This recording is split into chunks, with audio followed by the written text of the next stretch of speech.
New year না, রাত 12টা বাজে, জাগনা থাকবা, ঠুস ঠুস ঠুস ফুটবে, বুঝছো?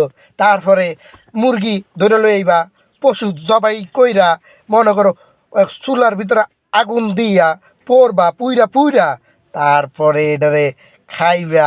উম, উম, উম। তারপরে কইব 2025 সাল 24 সাল বাঘ, এইটা বলে হ্যাপি নিউ ইয়ার। এটা মানুষ, ওই যেই ব্যক্তি 1000 কোটি টাকা লস করতে পারে তার তো মানুষ হতে পারে না।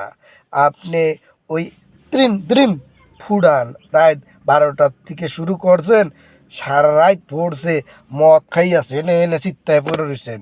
এইটা হ্যাপি নিউ ইয়ার? ভালো হন, দেশের মানুষকে ভালোবাসুন, প্রত্যেকটা মানুষের পাশে থাকুন, ওই অসহায় মানুষের পাশে দাঁড়ান, চিন্তাধারা একটু ঘুরান, আপনার বিপদে যেন তারা একদিন আসতে পারে।